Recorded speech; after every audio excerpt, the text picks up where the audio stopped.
Bonjour à tous, bienvenue sous le soleil d'Uzès pour fêter le retour de la quotidienne sur la grande semaine de l'élevage. Nous allons nous intéresser à l'endurance pendant 4 jours de compétition ici au haras national d'Uzès dans la région d'Occitanie. 4 jours pendant lesquels les jeunes chevaux de 4 à 6 ans vont concourir sur des parcours allant de 40 à 90 km environ. Nous allons vous faire vivre tout ça de l'intérieur, mais pour commencer, place à l'invité et au président de la société hippique d'Uzès, Antonio Nogueira, nous raconte tout ce qu'il faut savoir sur cette grande semaine de l'élevage. Antonio Nogueira, merci beaucoup d'être avec nous pour cette première quotidienne de la grande semaine de l'élevage ici à Uzès. Vous êtes le président de la société hippique d'Uzès. Comment vous arrivez à organiser un tel événement ici? Comment?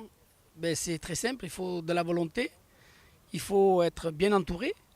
Et c'est difficile d'être bien entouré de plus en plus parce que nous sommes des bénévoles et c'est en voie de disparition les bénévoles, vous savez.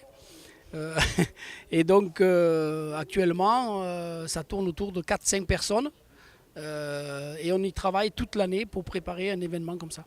Ça vous demande justement de réquisitionner d'autres bénévoles. Vous avez un chiffre approximatif pour donner le nombre de personnes qui s'impliquent sur cet événement? Bien sûr, entre les vétérinaires, les juges et les bénévoles, que ce soit des cibistes, des signaleurs, il y a à peu près 80 à 90 personnes. Ça fait beaucoup parce que vous couvrez aussi un très large terrain. Forcément, on parle d'endurance ici au haras national d'Uzès avec donc des boucles de plus de 20 km qui sont les parcours officiels des courses. Comment vous arrivez aussi à faire ce tracé? Eh bien, les pistes, voilà, il y a 2 pistes à peu près, une de 34 km et une de 27 km. Et donc, il faut les entretenir toute l'année. Et ça, nous avons la communauté de communes qui nous aide chaque année pour l'entretien de ces pistes. Et je tiens à les remercier aujourd'hui. Et puis les bénévoles, évidemment, ils y participent aussi. Les baliseurs, des gens qui prennent leur congé pour venir nous aider à baliser le parcours chaque année. Vous le dites, c'est un parcours qu'il faut entretenir chaque année. Ça veut dire qu'il n'y a pas de changement d'une année sur l'autre ou vous essayez de trouver quelques petites subtilités? Oui, on essaie toujours d'être au niveau de la sécurité, d'être très précis parce qu'on a des routes à traverser.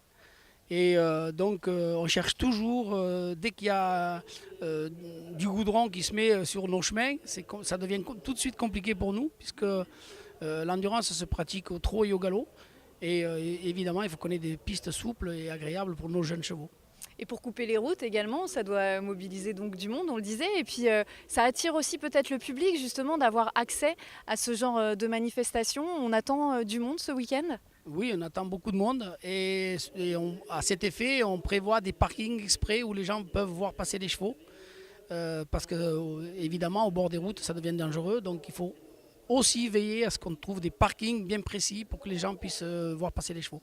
Toutes les informations, forcément, vous les retrouvez sur Internet, n'hésitez pas, sur le site du haras national d'Uzès, de la société hippique d'Uzès et de la société hippique française, bien évidemment. Alors, il va y avoir plusieurs événements tout au long du week-end. Quelles sont les grandes épreuves, qu'il ne faut pas manquer ici? Évidemment, l'épreuve phare, c'est l'épreuve des 6 ans, des 6 ans vitesse libre. Et ce sont des chevaux qui commencent déjà à être mûrs, prêts à courir des épreuves comme ici, mais aussi à les épreuves qui vont arriver très très vite dès le début de l'année prochaine pour les épreuves de 7 ans. Il y a toujours autant de succès sur cette grande semaine de l'élevage. Comment vous le ressentez au fil des ans avec les cavaliers et les jeunes chevaux que vous voyez défiler? Il y a du succès parce qu'il y a du commerce qui se pratique autour de ces jeunes chevaux. C'est vrai qu'en France et surtout dans le Grand Sud, nous avons un élevage important de chevaux d'endurance et des chevaux qui fonctionnent à haut niveau et à très haut niveau. On n'a qu'à regarder les résultats dans les différents championnats. On retrouve toujours dans les 10 premiers 7-8 chevaux de l'élevage français. C'est aussi une situation géographique particulière ici, terre de l'élevage pour les chevaux d'endurance. Comment vous voyez l'évolution de ces chevaux depuis des années que vous les côtoyez? Je vois que les chevaux ils sont de plus en plus prêts, ils sont élevés pour cette discipline-là. Il y a de plus en plus de cavaliers professionnels qui travaillent à plein temps à préparer des jeunes chevaux. Et le circuit jeunes chevaux, tel qu'il est actuellement, répond tout à fait aux attentes de ces cavaliers-là. En France, on a un très bon niveau avec de nombreux médaillés mondiaux, on le sait, en équipe de France. C'est quelque chose aussi qui apporte, vous le sentez? Est-ce que ça rajoute quelque chose et est-ce que ça donne un petit peu plus de popularité aujourd'hui à l'endurance qui reste quand même une discipline de l'équitation assez mal connue du grand public? Oui, et là, pour la faire connaître, je compte sur vous. Et bien sûr que le haut niveau tire toujours vers le haut, ça c'est évident. Le haut niveau de nos cavaliers, c'est pour ça qu'il faut qu'ils soient soutenus, j'espère, par notre fédération, parce qu'il va y avoir des échéances comme les Jeux équestres mondiaux très bientôt. Et puis nos éleveurs qui sont là, qui élèvent, qui sélectionnent depuis X années maintenant, et qu'on retrouve nos chevaux, je vous disais tout à l'heure, dans les différents championnats, toujours dans le top 10. C'est super. Ce seront les jeunes chevaux que nous voyons défiler ici, qui seront les grands chevaux de demain. Quel est l'impact au sein de la région aussi, le fait d'organiser un tel événement, cette grande semaine de l'élevage, et puis d'autres événements qui ont lieu ici au Haras national d'Uzès? Quel est l'impact au sein de la région? La région déjà elle nous soutient financièrement, c'est déjà pas mal. C'est très bien parce qu'on est toujours en train d'essayer de joindre les deux bouts pour pouvoir y arriver. Bon, c'est bien un peu plus facile avec la grande semaine, puisque nous avons la SHF avec nous, on organise tous ensemble, et l'IFCE, la SHF et nous-mêmes. Mais c'est vrai que c'est toujours compliqué d'aller chercher des financements publics pour nous aider à organiser ces manifestations-là. Alors justement, vous le disiez, ce sont surtout des bénévoles qui travaillent pour l'élaboration de ce genre d'événement. Quel est votre rôle en dehors de l'organisation de cet événement-là au sein de la SHU? Moi, c'est justement la relation avec tous ces bénévoles que je côtoie tous les week-ends sur les terrains d'endurance. Et j'espère qu'avec mon épouse et tous mes proches, on essaie d'avoir cet élan pour faire venir tous ces gens nous aider, quoi. Vous travaillez également pour la valorisation des chevaux. Vous avez d'ailleurs reçu le prix décerné par l'Éperon en 2013 en tant qu'homme de l'année. Comment ça évolue depuis 4 ans maintenant? On est en 2017 aujourd'hui. Comment vous avez senti l'évolution et votre implication à ce niveau-là?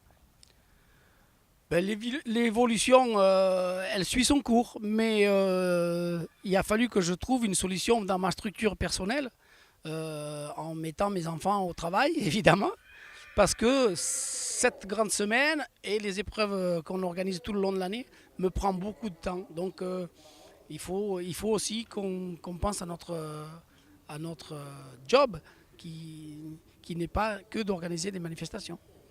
On va vous souhaiter le meilleur pour la suite, en tout cas pour cette grande semaine. Merci beaucoup d'avoir été nous pour l'ouverture de cette quotidienne. Et donc on le rappelle, venez nombreux sur le circuit, sur les boucles qui vont vous faire aussi voyager un petit peu dans cette région et autour de cette ville magnifique qu'est Uzès. Merci beaucoup Antonio, on vous dit à très bientôt. Merci à vous, l'Éperon, merci à la SHF et soyez les bienvenus à Uzès. Merci beaucoup. Vous l'avez entendu, les bénévoles sont très importants sur cette grande semaine, comme vient de l'expliquer Antonio Noguera. Ils sont également très nombreux pour permettre à cet événement de se dérouler sans encombre ici à Uzès. Nous avons rencontré l'une d'entre elles. Il s'agit d'Audrey. Elle nous raconte son rôle sur cette grande semaine. Nous, moi en particulier, je suis un peu sur tous les postes puisque ça fait longtemps que je suis là. Donc on va être au contrôle vétérinaire, récupérer les cartes, noter ce que le vétérinaire nous dit. On est aussi à la sortie véto pour récupérer les cartes, les enregistrer informatiquement. Et à l'entrée, de la même manière, on va distribuer les cartes aux vétérinaires, aux cavaliers, etc. Après, on a aussi des postes sur la route, au carrefour un peu dangereux, pour aider à gérer les cavaliers, les voitures, qu'il n'y ait pas d'accident. De manière générale, puis l'aide à l'installation. Alors combien de temps? Ça doit faire plus d'une dizaine d'années, je ne peux pas vous dire exactement. J'ai vu les finales évoluer très bien. Pourquoi? À l'origine, c'est un de nos enseignants qui nous a mis dessus et de fil en aiguille pour l'ambiance, pour les gens, les relations, on fait des amis. C'est un milieu qui est très sympathique, très agréable à vivre, donc j'ai continué dedans. Au début, c'était m'intégrer dans le milieu équin et à force, c'est voilà, retrouver la famille, retrouver les amis et profiter de ce moment-là. C'est une grande famille, On a les jeunes des écoles qui changent tous les ans et après on a les anciens, par exemple à l'accueil, à la sortie veto, à l'entrée veto, au départ, arrivée, où là on se retrouve et on a une très bonne ambiance entre nous, c'est familial. Le soir on se retrouve, on danse, souvent on a des soirées, on se retrouve entre bénévoles ensemble à danser, jouer. Voilà. La première quotidienne de la grande semaine de l'élevage à Uzès est terminée. J'espère que vous avez un maximum d'informations pour venir en tout cas encourager tous ces jeunes chevaux qui vont courir à travers les beaux paysages autour de la ville d'Uzès. Nous vous attendons nombreux ici autour du haras national d'Uzès. Moi je vous donne rendez-vous demain pour la suite des événements.